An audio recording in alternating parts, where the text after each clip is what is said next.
நீங்கள் யாக்கோபை குறித்து வேதத்தில் வாசிப்பீர்களே, ஆனால் அந்த குடும்பத்தில் ஏசா தன்னுடைய தகப்பனார் தாயாரோடே இருக்கிறார். அவன் விருப்பப்பட்ட திருமணத்தை அவன் செய்தான். அவனுக்கு பிடிச்ச பிள்ளைய அவன் கல்யாணம் பண்ணிட்டான்.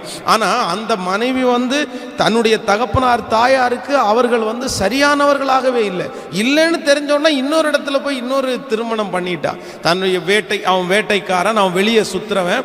ஆனால் யாக்கோபை குறித்து வேதம் சொல்லுகிறது, அவன் குணசாலியும் கூடார வாசியுமா இருந்தான். அவன் அம்மாவோடே இருந்தவன், அப்பாவோடே இருந்தவன். திடீரென்று தன்னுடைய வீட்டை விட்டு பிரியக்கூடிய ஒரு சூழ்நிலை இருந்துச்சு.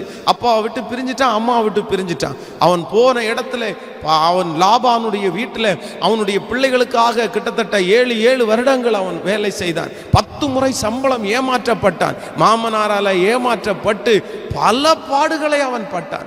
ஆனால் ஆண்டவர் அவனோடு கூட இருந்தார். ஆனால் வேதம் சொல்லுது, அதிகமாய் பாடுபட்ட அந்த யாக்கோபின் மேல கர்த்தருடைய கண்கள் போனது. அவனை தான் ஆண்டவர் ஆசீர்வதித்தார்.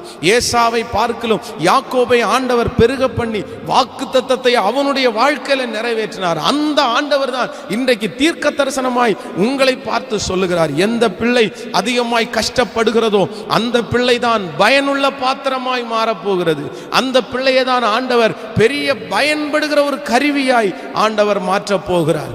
எத்தனை பேர் விசுவாசிக்கிறீர்கள்? கரங்களை உயர்த்தி நீங்கள் இருக்கிற இடத்துல ஒரு ஹல்லேலூயா சொல்லுங்கள்.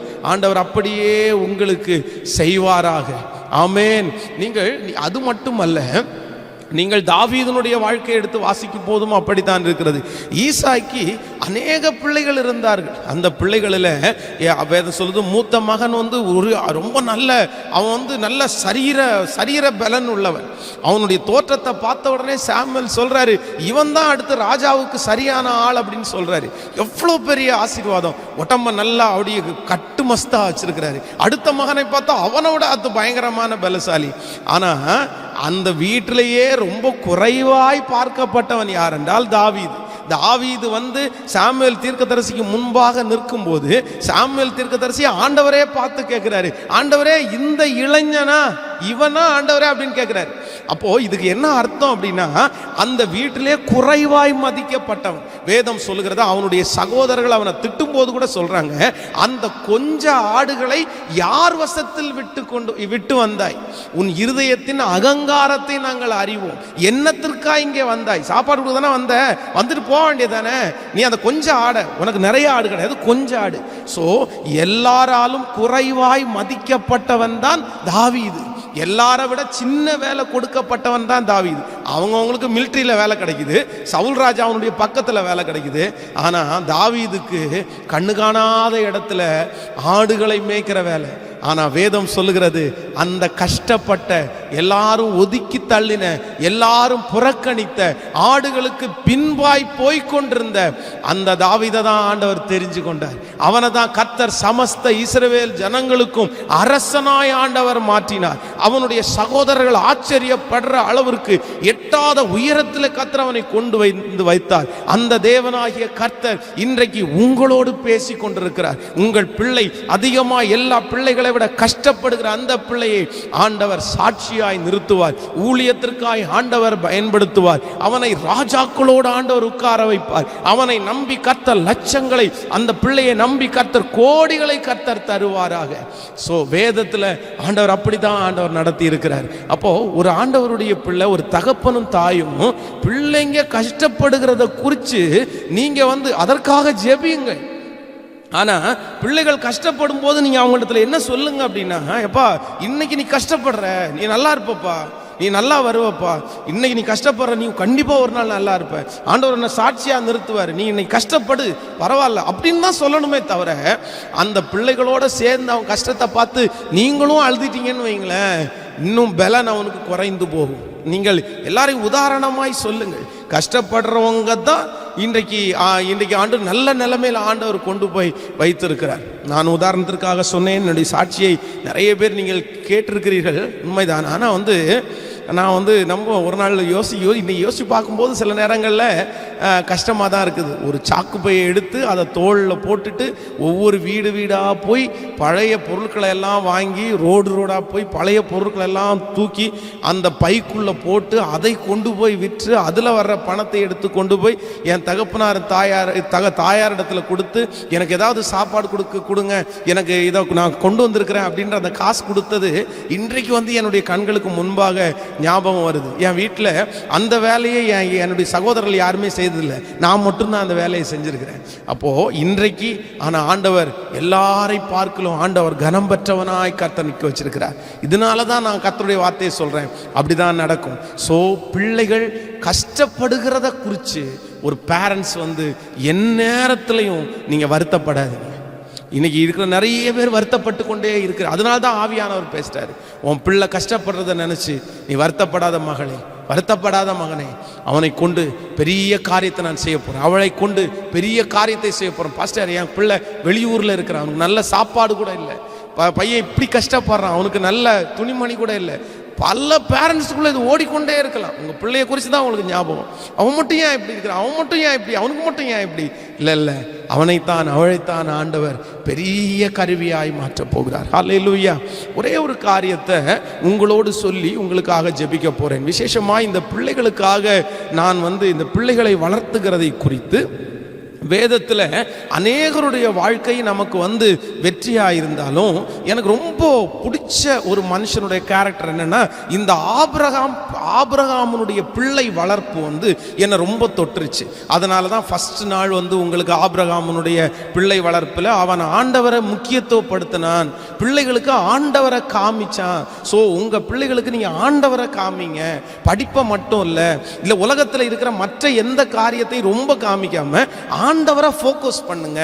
உங்க பிள்ளைகளுக்கு நீங்கள் காண்பிக்க வேண்டியது, உங்க பிள்ளைகளுக்காக சேர்த்து வைக்க வேண்டிய மிகப்பெரிய சொத்து கர்த்தர் மட்டும்தான். அடிக்கடி அந்த வார்த்தையை சொல்லணும், ஆண்டவரை நம்புறா, ஆண்டவரை பிடிச்சிக்கூடா, நீ ஜெபம் பண்றா, நீ பைபிள் வாசிடா, கர்த்தர் தாண்டா உன்னை நடத்த முடியும், ஆண்டவர் நினைச்சாருன்னா உன்னை எங்கேயோ கொண்டு வந்து நிறுத்துவாருடா, ஆண்டவர் நினைச்சாருன்னா உன்னை ஆசீர்வதிக்க முடியும் என்கிற ஆண்டவருக்கு நேராக பிள்ளைகளை ஃபோக்கஸ் பண்ணணும்.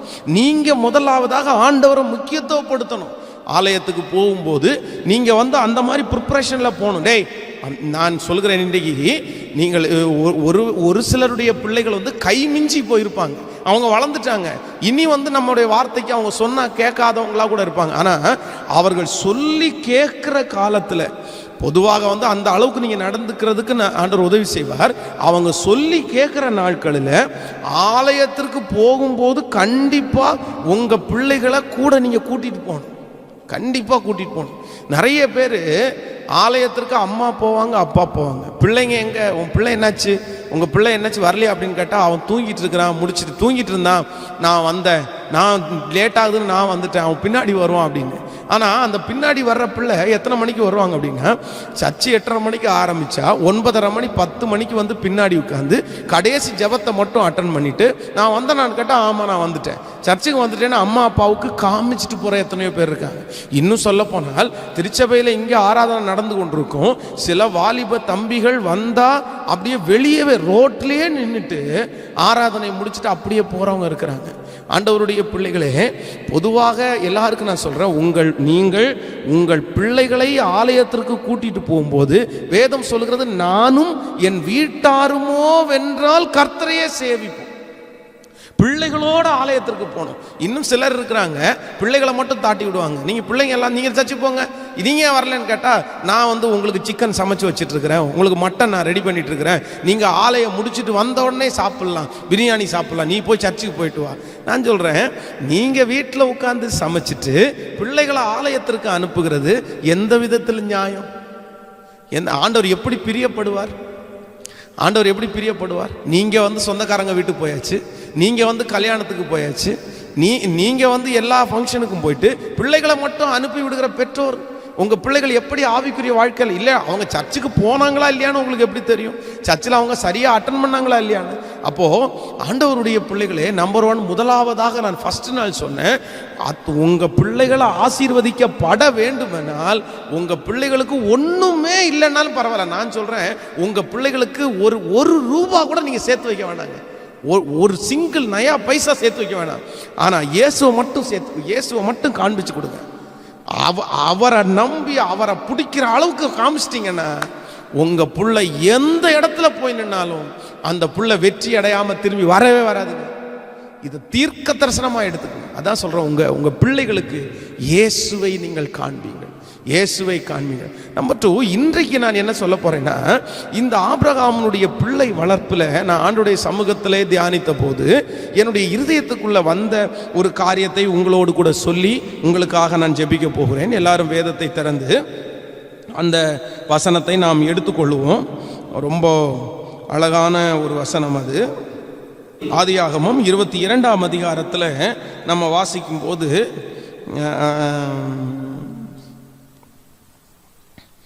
4வது வசனத்திலிருந்து வாசிக்கலாம். 22 4வது வசனம். 3ஆம் நாளிலே ஆபிரகாம் தன் கண்களை ஏறெடுத்து பார்த்து தூரத்திலே அந்த இடத்தை கண்டார்.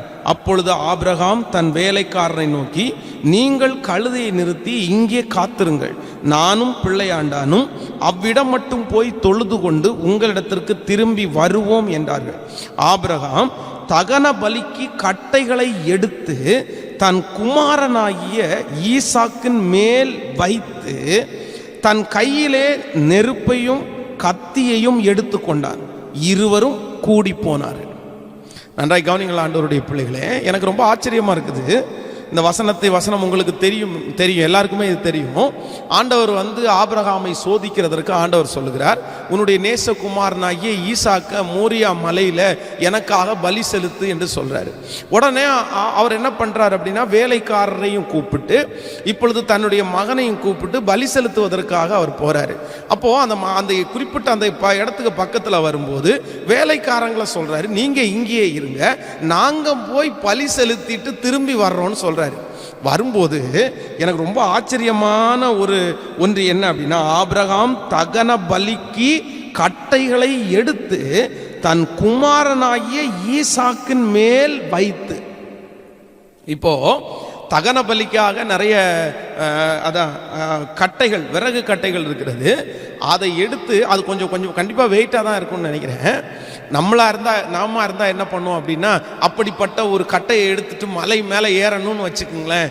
இன்னைக்கு இருக்கிற நிறைய பெற்றோர்கள் ஆபிரகாம் கையில் என்ன எடுத்திருக்கிறான் அப்படின்னா, நெருப்பையும் கத்தியையும் கையில் எடுத்துக்கொண்டான். நெருப்பு கம்மி, சின்ன வெயிட்டு, கத்தி வெயிட்டே இல்லை.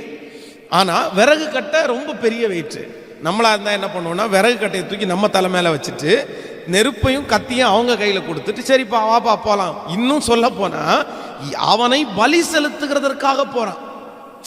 அவனை இன்னும் கொஞ்ச நேரத்தில் அவனை கொல்ல போறான்னு வச்சுக்கோங்களேன். நம்ம ஒரு பிள்ளைய பலி செலுத்த போறான், அந்த சிச்சுவேஷனை நினைச்சு பாருங்க.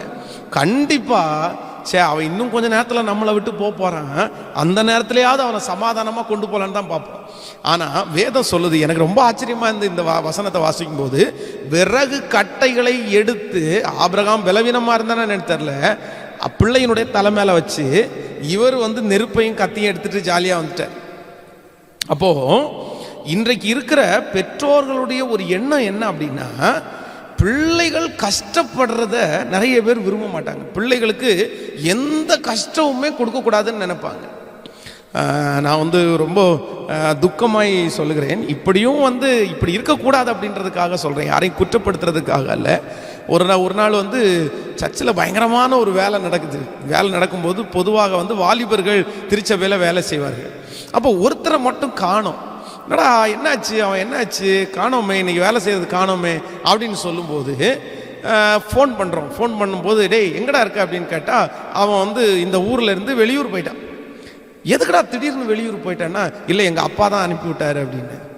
ஏன் உங்கள் அப்பா அனுப்பி விட்டாருன்னு கேட்டால், இல்லை சர்ச்சில் நிறைய வேலை இருக்குது, இந்த டைம் போய் நீ சர்ச்சில் வேலை செஞ்சீங்கன்னா ஊருப்பட்ட வேலையை உன் தலை மேலே வச்சுருவாங்க, நீ அதனால் ஒரு 4 நாள் ஊருக்கு போயிட்டு வா, அதுக்குள்ளே சர்ச்சில் வேலையெல்லாம் முடிஞ்சிடும் அப்படின்னு சொன்னாருன்னு அவன் சொல்கிறான்.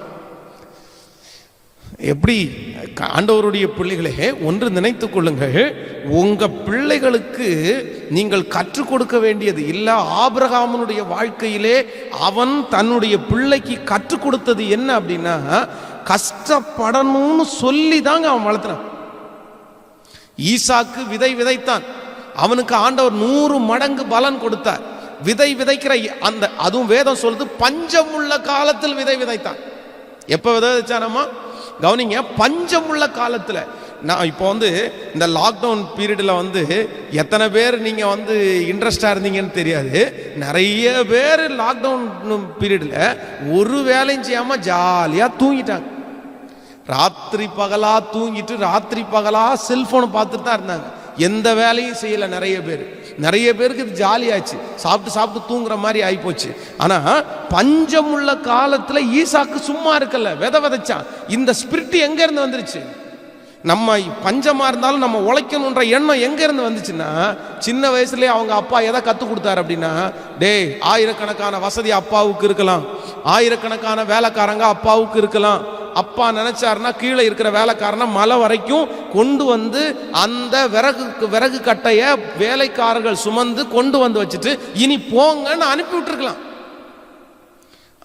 உண்மைதான் நான் சொல்றது, கேட்குறீங்கன்னு நினைக்கிறேன். அனுப்பி விட்டுருக்கலாம், ஈஸியாக அனுப்பி விட்டுருக்கலாம். ஆனால் அவங்க அப்பா அப்படி செய்யலை. இன்னைக்கு நான் சொல்றேன், உங்க பிள்ளைகள் கஷ்டப்படுறாங்களேன்னு நினைச்சு துக்கப்படாதீங்கன்னு சொல்றேன். நிறைய பேர் அதை எப்படியாவது லகுவாக்கணும்னு நினைக்கிறாங்க. ஐயோ என் பிள்ளைக்கு வேர்வே வரக்கூடாது, என் பிள்ளை ஏசி ரூம்ல இருக்கணும். நான் சொல்றேன், ஏசி ரூம்ல உங்க பிள்ளை கர்த்தர் ஆசீர்வதிச்சு ஒரு நாள் வைப்பாரு. நானும் அதற்காக தான் ஜெபம் பண்றேன். ஆனா கண்டிப்பாக உங்க பிள்ளைகளுக்கு கஷ்டப்படணும்ன்றத நீங்க சொல்லி கொடுங்க. ஈசாக்கை ஆபிரகாம் இவ்வளவு ஒரு நல்ல பையனாய் வளர்த்துவதற்கு மிக முக்கியமான காரணம் என்ன அப்படின்னா, கஷ்டப்படணும்டா. அதான் கடந்த நாட்களில் ஒரு செய்தியை வாசித்து எனக்கு ரொம்ப ஆச்சரியமா இருந்து, உலகத்திலே இருக்கிற ஒரு மிகப்பெரிய பணக்காரர் தன்னுடைய மகனுக்கு கோடிக்கணக்கான சொத்துடைய ஒரு மனுஷன் தன்னுடைய மகனை ஒரு வருஷம் அனுப்பி விட்டாராம். நீ எங்கேயாவது போய் இந்த ஒரு வருஷம் வேலை செஞ்சுட்டு நீ வா அப்படின்னு சொல்லி அனுப்பி விட்டாராம். அதுக்கப்புறம் அப்பா சம்பாதிச்சு வச்ச வேலையை உனக்கு தரேன் அப்படின்னு. அந்த பையன் கேரளாவில் ஒரு ஹோட்டலில் வேலை பார்த்தானோ. அவங்க அப்பாவுக்கு கோடிக்கணக்கான சொத்து. ஆனால் தன்னுடைய மகன் ஹோட்டலில் கிளீனராக வேலை செஞ்சுருக்கிறான். கஷ்டன்றது அப்போ தாண்டா அவனுக்கு தெரியும். நீ போயிட்டு வாடா, நீ படிச்சுட்டு வா அப்படின்னு. நான் சொல்கிறேன், உலகத்தில் இருக்கிற நிறைய பேர் அப்படி ஃபாலோ பண்ணும்போது அதுக்காக உங்கள் பிள்ளைகளை இனி சில பிள்ளைகள் அதான் வளர்ந்துட்டாங்க, இனி அவங்களுக்கு அப்படி செய்ய வைக்க முடியாது. சின்ன பிள்ளைகளை வச்சிருக்கிறவங்க தயவு செய்து உங்கள் பிள்ளைகளுக்கு அந்த டம்ளரை எடுத்துகிட்டு வாப்பா, அந்த வேலையை செய்ப்பா, அதை கூட்டுப்பா, அதை தொடச்சி வைப்பா இப்படின்னு சொல்கிறது உண்மையிலே சொல்கிறேன், நம்ம பிள்ளைகளுக்கு மிகவும் ஆசீர்வாதமாக இருக்கும். நம்ம பிள்ளைகளுக்கு நீங்கள் எதை சொல்லாமல் விடுகிறீர்களோ இல்லையோ ரொம்ப கண்டிப்பா சொல்லுங்க.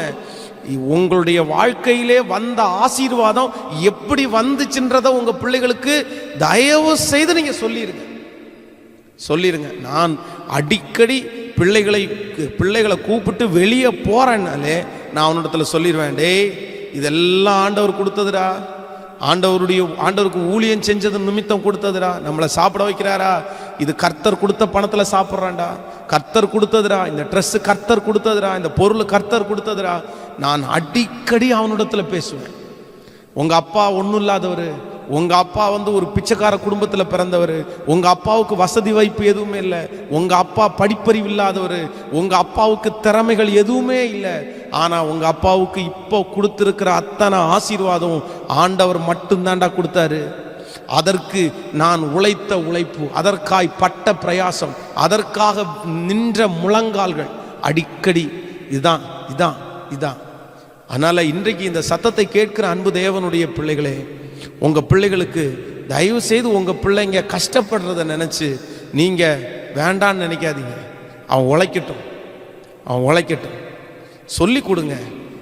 உங்க பிள்ளைகளுக்கு கஷ்டத்தை சொல்லி கொடுத்து உங்களுக்கு 1000 ஆசீர்வாதங்களை ஆண்டவர் கொடுத்திருந்தாலும் இன்னைக்கு யாரோ ஒருத்தர் இந்த செய்தியை கொடுக்கும்போது நீங்க கவலைப்பட்டிருக்கலாம், என் பிள்ளை மட்டும் ரொம்ப கஷ்டப்பட தனியாக உட்காந்து கஷ்டப்படட்டும்பா, கொஞ்சம் அவன் அதெல்லாம் உலகம் எது அப்படின்னு கத்துக்க வேண்டாமா? கஷ்டம்னா ₹1 சம்பாதிக்கிறது இவ்வளவு கஷ்டம் அப்படின்னு அவனுக்கு தெரியணும். அப்பதான் அந்த ₹1 அருமை அவனுக்கு தெரியும். இன்னைக்கு நிறைய பிள்ளைகளுக்கு பணத்தினுடைய அருமையை தெரியல. என்ன காரணம் அப்படின்னு கேட்டா நான் ஒண்ணு சொல்லுவேன், பணத்தினுடைய அருமை தெரியாம இருக்கிறதுக்கு காரணம் கஷ்டம்னா என்னன்னே தெரியாது அவனுக்கு. கஷ்டம்னு என்னன்னே அந்த பணத்தினுடைய கஷ்டத்தை அவங்க தகப்பனார் தாயார் அவன் காமிக்கவே இல்லை. அதனால நிறைய பிள்ளைகள் இன்னைக்கு ஊதாரித்தனமாய் பணத்தை செலவு செய்கிறார்கள். அவங்களுக்கு அது ஜாலியாக இருக்குது, அவங்களுக்கு அது சந்தோஷமா இருக்குது. இல்லை இல்லை இல்லை இல்லை. நம்பர் 2, இரண்டாவது, ஆபிரகாம் தன்னுடைய பிள்ளையை எப்படி வளர்த்தனா அப்படின்னா, தன்னுடைய கஷ்டத்தை அந்த அந்த கடினமான காரியத்தை அவன் தலை மேலே வச்சு, நீ ஜெயிச்சிடா, நீ ஜெயிச்சு. நீங்களே, நான் சொல்கிறேன், நீங்கள் உங்கள் பிள்ளைகளுக்காக ஓடணும். அம்மா ஐயா, நீங்கள் உங்கள் பிள்ளைகளுக்காக ஓடணும், நீங்கள் சம்பாதிக்கணும், நீங்கள் சும்மா இருக்க முடியாது. ஆனால் அதே நேரத்தில் என் பிள்ளைய உட்கார வச்சு நான் சோறு போடணும்னு நினைக்கிறீங்க, இல்லை, அது தப்பு. என் பிள்ளைய ராஜாவா வச்சுட்டு நான் சோறு போடணும்னு நினைக்கிறீங்க, இல்லை, தப்பு. உங்கள் பிள்ளைய அவன் செஞ்சு அவன் முன்னேறும், அவன் செஞ்சு அவன் முன்னேறும். அதுதான் சில நேரத்தில் மிகப்பெரிய வெற்றியாக மாறும். ஹல்லேலூயா. எத்தனை பேர் நீங்கள் அநேகம் பேர் இதை கேட்பீர்கள் என்று நான் நம்புகிறேன். ஸோ இன்று அந்த அந்த வார்த்தையை நம்ம ஒப்பு கொடுத்து, ஆண்டவரே, ஒருவேளை உங்கள் பிள்ளைகள் சோம்பேறியாய் மாற்றப்பட்டிருக்கலாம், உங்கள் பிள்ளைகள் வேலை செய்யாதவர்களாக இருக்கலாம். பாஸ்டர் எது சொன்னாலும் கேட்கல பாஸ்டர், கஷ்டம்னா என்னன்னே அவனுக்கு தெரிய மாட்டேங்குது பாஸ்டர், பணத்தினுடைய அருமை அவனுக்கு தெரிய மாட்டேங்குது பாஸ்டர், நான் உழைக்கணும் அப்படின்னு சொன்னாலும் நிறைய நேரத்தில் அவன் கேட்குறதே இல்லை, அவன் கேட்க மாட்டேங்கிறான் பாஸ்டர், என்ன பண்ணுறனே தெரில. நான் சொல்கிறேன், ஜெபத்தால் முடியாது எதுவும் இல்லை, ஜெபம் பண்ணும். அவனுக்கு வாழ்க்கையை குறித்து அப்படிப்பட்ட எண்ணத்தை ஆண்டவர் அவனுக்குள்ளே கொண்டு வரட்டும். அதுக்காக ஓயாமல் நீங்கள் அவன்கிட்ட நச்சிட்டே இருக்கணும்னு சொல்ல வரல, டேய் கஷ்டப்பட்டு அப்படின்னு சொல்ல வேண்டாம். நீ நிறைய பேருடைய வாழ்க்கையை காமிங்க, கஷ்டப்பட்டாதான். ஒருவேளை இன்றைக்கு இந்த சத்தத்தை கேட்கிற யாரோ ஒருத்தருடைய பிள்ளை கஷ்டப்பட்டு அலைஞ்சிட்டே இருக்கலாம், அவனுக்கு ஒரு பெரிய பிரைட்னஸ், ஒரு பெரிய எதிர்காலத்தை ஆண்டவர் வைக்காம போகவே மாட்டார். விசுவாசிக்கிறீங்களா? ஸோ ஆபிரகாம் தனக்கு வேலைக்காரர்கள் இருந்து தன்னுடைய மகன் மேலே அந்த தலை மேலே அந்த விறகு கட்டையை தூக்கி வச்சு, இப்போ கொண்டு வாப்பா, இன்னும் கொஞ்ச நேரத்தில் அவனை பலி செலுத்த போகிறோன்ற இருந்தாலும் அந்த இறக்க குணம் எல்லாத்தையுமே மனசில் அடக்கி வச்சுட்டு, நீ கஷ்டப்படணும்ப்பா, கொஞ்ச நாளைக்கு நீ கஷ்டப்பட நல்லா இருப்பாப்பா, நீ வேலை செஞ்சால் நல்லா இருப்ப, நீ வேலை செஞ்சால் நல்லா இருப்ப. ஆண்டவர் ஈசாக்கு ஒரு துறவை தோண்டினான், தூர்த்து போட்டார்கள். 2வது துறவை தோண்டினான், தூர்த்து போட்டார்கள். அவன் சோர்ந்து போகவே இல்லைல்ல, ஏன்னா அவன் அப்பா கற்றுக் கொடுத்துட்டாரு. ஏய், உழைக்கணுண்டான்னு கற்றுக் கொடுத்துட்டாரு, கஷ்டப்படணுண்டான கற்றுக் கொடுத்துட்டாரு, சும்மாலாம் சம்பாதிக்கக்கூடாதுன்னு கற்றுக் கொடுத்துட்டாரு, சோம்பேறியாக இருக்கக்கூடாதுன்னு கற்றுக் கொடுத்துட்டாரு. அது கடைசி வரைக்கும் அவனை வழி நடத்திடுச்சு. இன்னைக்கு உங்கள் பிள்ளைகளையும் வழி நடத்தும். ஹல்லேலூயா. ஆமோதிக்கிறீர்களா? விசுவாசிக்கிறீர்களா? தேவ சமூகத்தில் நாம் எல்லாரும் ஆண்டுடைய சமூகத்தில் ஜெபிக்க போகிறோம். நம்முடைய தகப்பன் அவர் நல்லவர், தகப்பன் அவர் நல்லவர். இயேசு கூட இந்த ஊழியத்தை சீடர்களுடைய கையில் கொடுக்கும்போது, ஆண்டவர் நீங்கள் சும்மா ஒரு இடத்துல இருங்க எல்லாம் சேரும் அப்படின்னு சொல்லலை. நீங்கள் இந்த பூமி எங்கும் புறப்பட்டு போய் சகல ஜனங்களையும் சீசராக்கி ஆண்டவர் அனுப்பி விடுறார். ஆண்டவரை குறித்து வேற சொல்லு, இயேசுவானவர் இந்த உலகத்தில் 33.5 வருடம் வாழ்ந்தார். 3.5 வருடம் அவருடைய ஊழிய காலத்தை நிறைவேற்றினார். அந்த 3.5 வருஷத்துல அவர் நடந்ததை நம்மளால நடக்க முடியாது. அவர் சீடர்களுக்கு நடந்து இப்படிதான்டா ஊழியம் செய்யணும் அப்படின்னு கற்றுக் கொடுத்தாரு. கஷ்டப்பட்டு பசிய அடக்கி அவர் ஊழியத்தை கற்றுக் கொடுத்தாரு. இரவும் பகலும் ஜெபம் பண்ணி அவர் ஊழியத்தை கற்றுக் கொடுத்தாரு. அவர் ஊழியம் என்கிறது சொகுசு அப்படின்றத ஆண்டவர் அவங்களுக்கு கற்றுக் கொடுக்கவே இல்லை. ஆனால் ஆண்டவர் சொன்னா, நீ சாப்பாட்டுக்காக கவலைப்பட வேண்டாம்ப்பா, துணிமணிக்காக கவலைப்பட வேண்டாம்ப்பா, படுக்கிறதுக்கு இடத்துக்காக கவலைப்பட வேண்டாம், அதை நான் உனக்கு கொடுத்துருவேன். உனக்கு எனக்கு ஒருவன் ஊழியம் செய்தால் பிதாவானவர் அவனை கண்ணம் பண்ணுவார். நான் நம்புறேன், ஊழியம் செய்கிற அத்தனை பேரையும் கர்த்தர் போஷிப்பார், எப்படியாவது போஷிப்பார். உனக்கு நான் கொடுத்துறேன். ஆனால் நீ போகணும், அடி வாங்க வேண்டியது இருக்குது, உத வாங்க வேண்டியது இருக்குது. அவர் சொல்லும்போது சொல்றாரு, என் நிமித்தம் நீங்கள் எல்லாராலும் பகைக்கப்படுவீர்கள். பகை சும்மா இல்லை, உங்களை ஏளனமாய் பேசுவார்கள், உங்களை இகழ்வார்கள், உங்களை அசுத்தமாய் பேசுவார்கள். ஆனா சந்தோஷப்பட்டு களி கூறுங்கள், பரலோகத்தில் உங்கள் பலன் மிகுதியா இருக்கும், மிகுதியா இருக்கும். நடக்க கர்த்தர் கற்றுக் கொடுத்தார். அதனாலதான் நம்முடைய பரிசுத்தவான்கள் எல்லாம் அப்படி ஊழியம் செஞ்சாங்க, அப்படி ஊழியம் செஞ்சாங்க. இன்னைக்கு நம்ம எல்லாம் நினைக்கிறோம், நம்ம ஒரு இடத்துல சும்மா உட்கார்ந்தாலே எல்லாம் தேடி வரணும். இல்லை இல்லை இல்லை இல்லை இல்லை இல்லை, கஷ்டப்படணும், கஷ்டப்படணும். இல்லை, உங்கள் பிள்ளைகள் இப்பொழுது படித்து கொண்டிருக்கும் போதே அவங்களிடத்துல சொல்லுங்க. நிறைய பேர் படிச்சுட்டு இருக்கும் போதே அந்த லீவு நாளில் பிள்ளைங்களை வேலைக்கு விட்டுருவாங்க. நீ போய் சம்பாரிச்சிட்டு வாடா, நீ போய் 10 ரூபா சம்பாரிச்சிட்டு வா, அப்போதான் அந்த சம்பாத்தினுடைய அர்த்தம் தெரியும். சிலர் அப்படி இல்லை, ஐயோ என் பிள்ளை வேலைக்கே போகக்கூடாது, என் பிள்ளை கஷ்டமே படக்கூடாது. அதான் இன்றைக்கி இருக்கிற தமாஷா சொல்லுவாங்க, கல்யாணம் ஆகும்போது பிள்ளைகளுக்கு கூட சேர்ந்து எல்லாத்தையும் வாங்கி கொடுத்துருவாங்க. வாஷிங் மிஷினு, அப்புறம் இப்போ இந்த வீடெல்லாம் க்ளீன் பண்ணுற இந்த வேக்கம் கிளீனர் வரைக்கும் வாங்கி கொடுக்க ஆரம்பிச்சிட்டாங்க. ஏன் அப்படின்னா, என் பிள்ளை வீட்டில் போய் எந்த கஷ்டமுமே படவே கூடாது அப்படின்னு. நான் சொல்கிறேன், எல்லாரும் சந்தோஷமாக இருக்கிறது மகிழ்ச்சி தான். ஆனால் சில நேரத்தில் வேலை செஞ்சாதாங்க உடம்புக்கே ஆரோக்கியமாக இருக்கும், இல்லைன்னா உடம்புக்கே ஆரோக்கியமாக இருக்காது. வேர்வை சிந்தி உழைக்கணும், வேர்வை சிந்தி உழைக்கணும். கற்றுக் கொடுப்போம், பெரிய காரியங்களை ஆண்டவர் செய்வார். ஹல்லேலூயா. உங்களுக்காக நான் ஜெபிக்க போகிறேன். நீங்கள் இருக்கிற அந்த இடங்களில் முழங்கால் படியிட்டு, ஆண்டவரே இதுவரையிலும் என் பிள்ளைகளை நிறைய நேரத்தில் கஷ்டம் தெரியாமல் நான் வளர்த்துனது உண்மைதான்ப்பா. நான் கஷ்டப்பட்டாலும் என் பிள்ளைங்க கஷ்டப்படக்கூடாதுன்னு நான் நினச்சேன். நிறைய பேர் அவர்கள் படுகிற கஷ்டத்தை சொல்லவே இல்லை, பிள்ளைகள்கிட்ட சொல்லவே இல்லை, எல்லாத்தையும் தனக்குள்ளேயே வச்சு அடக்கிட்டாங்க. நாளைக்கு காலையில் இத்தனை லட்சம் கொடுக்கணும் தனக்குள்ளே வச்சு அடைக்கிறான். நான் சொல்கிறேன், இல்லை, எப்போ உங்கள் பிள்ளைகளுக்கு நீங்கள் சொல்ல போகிறீங்க? உங்கள் பிள்ளைகளுக்கு உங்கள் கஷ்டத்தை தயவு செய்து ஷேர் பண்ணுங்க, ஷேர் பண்ணுங்க. அப்பா இவ்வளோ கஷ்டப்படுறேன், அம்மா இவ்வளோ கஷ்டப்படுறேன், அம்மாவுக்கு இவ்வளோ கால் வலிக்குது, அப்பாவுக்கு இவ்வளோ கால் வலிக்குது, அப்பா காலையிலேருந்து சாயந்தரம் வரைக்கும் இந்த பாடுபடுறேன், அம்மா காலையிலேருந்து இவ்வளோ தூரம் சாயந்தரம் வரைக்கும் பாடுபடுறேன்றதை தயவு செய்து உங்கள் பிள்ளைகளுக்கு சொல்லுங்க, சொல்லுங்க. அந்த கஷ்டத்தை சொன்னாதான் அவங்களுக்கு புரியும். உன்னை சும்மா வளர்த்தல, உனக்கு சும்மா சாப்பாடு போடல, இவங்க இப்படி திட்டுனாங்க, இந்த மேனேஜர் இப்படி திட்டுனாரு, அவர் இப்படி திட்டுனாரு. உங்க பிள்ளைகளுக்கு தயவு செய்து கஷ்டத்தை மறைக்காதிருங்க. நிறைய பேர் கேட்பீங்க, பாஸ்டர் என்ன சொல்றீங்க, நான் அவனையும் சேர்ந்து துக்கப்படுத்தணும்னு நினைக்கிறீங்களா? அவனையும் சேர்ந்து, நான் ஏற்கனவே படாத பாடுபட்டுருக்கிறேன், மனசு சோகமாக இருக்கிறேன், அவனையும் சேர்ந்து ஏன் பாஸ்டர் பாடுபடுத்தணும்? இல்லை இல்லை, அவனை பாடுபடுத்துறது இல்லை, அவனை உருவாக்குறீங்க, அவனை உருவாக்குறீங்க. அப்பா சும்மா என்ன வளர்த்தலைன்னா அப்போதான் அவனுக்கு அந்த எண்ணம் வரும், இல்லைன்னா வராது. வேதம் சொல்லுது, குழந்தையினுடைய நெஞ்சில் மதியினை ஒட்டி இருக்கும். மதியினை அது அவனுக்கு தெரியாது, அவனுக்கு அது புரிஞ்சுக்கிற வயசும் இல்லை, சொல்லி தான் புரிய வைக்கும். ஸோ நம்பர் 2, இன்றைக்கு நீங்கள் மறக்க மாட்டீங்கன்னு நான் நம்புகிறேன். உங்கள் பிள்ளைகளுக்கு எதை காண்பித்து கொடுக்குறீங்களோ இல்லையோ, நீங்கள் படுற கஷ்டத்தை உங்கள் பிள்ளைகளுக்கு காமிச்சு கொடுத்து, கொஞ்சம் கஷ்டப்படுறதுக்கு, கொஞ்சம் வேலை செய்கிறதுக்கு இப்போவே பழக்குவீங்க. ஆண்டவர் உங்கள் பிள்ளைகளை ரொம்ப நல்லா வைப்பார். ஹல்லேலூயா. நன்றி நன்றி நன்றி நன்றி. பிள்ளைகளுக்குள்ள அந்த உணர்வு உண்டாகட்டும், நான் கஷ்டப்படணும், நான் கஷ்டப்படணும், நான் பாரத்தை சுமக்கணும், நான் என் குடும்பத்தை காப்பாற்றணும் அப்படின்ற அந்த பாரம் பிள்ளைகளுக்குள்ள வரட்டும் ஆண்டவரே, வரட்டும் ஆண்டவரே, வரட்டும் வரட்டும் வரட்டும் வரட்டும். என்ன விலை நான் தரவே,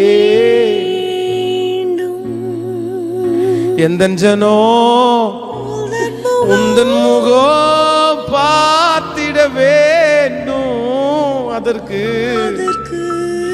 என்ன விலை, என்ன விலை நான் தரவே.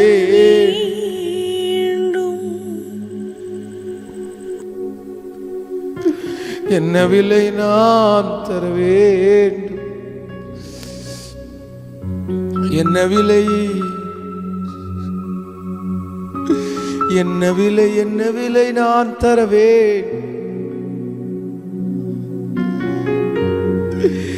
உம்மை போல நடக்க எனக்கு கால்கள் வேண்டுமே,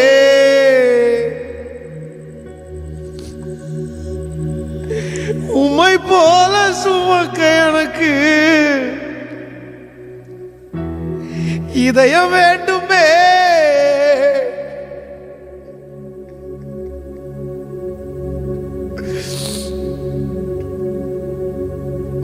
உம்மை போல நடக்க கால்கள் வேண்டுமே.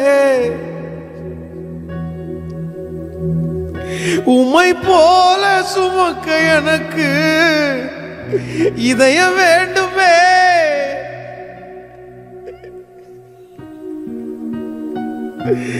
கெர்சமனே தோட்டத்தில் பங்கு வேண்டுமே. இதற்கு என்ன விலை நான் தரவோ? எந்த நேசையா என்ன விலை நான் தர வேண்டும்? எந்த ஜனோ உந்தன் முகம் பார்த்திட வேண்டும். அதற்கு என்ன விலை நான் தர வேண்டும்?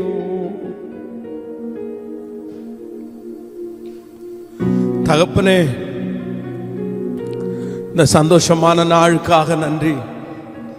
என்னோடு இந்த ஜெபத்தில் கலந்து கொண்டிருக்கிற ஒவ்வொரு பிள்ளைகளையும் ஆசீர்வதிக்கிறேன். கஷ்டத்தை பார்த்து சோர்ந்து போகாம வேகமாய் ஓடக்கூடிய பலன் தார்.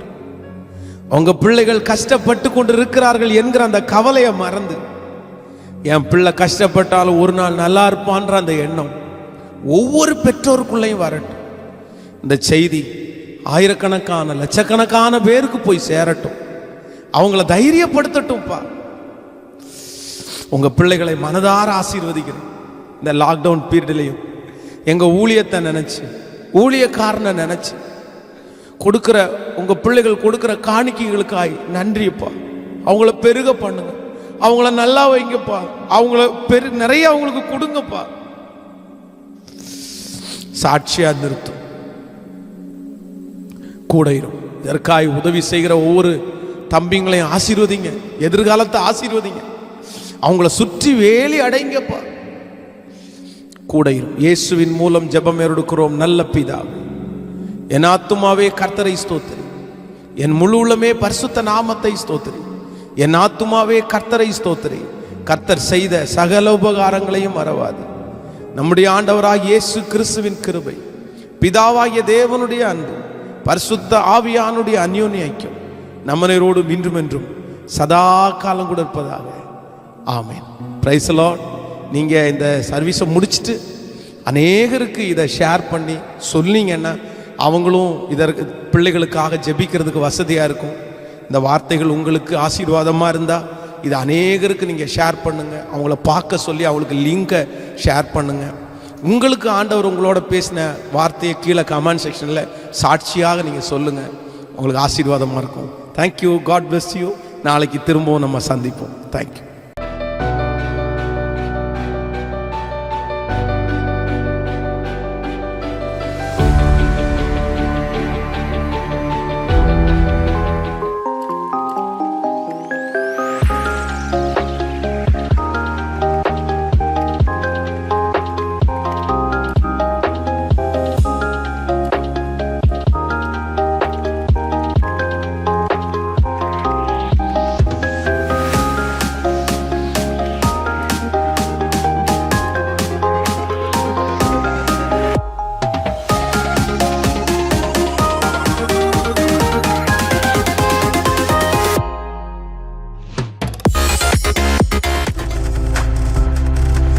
நீங்கள் பார்த்து கொண்டிருப்பது உங்கள் ஜாய் டிவி. உங்கள் துக்கம் சந்தோஷமாய் மாறும்.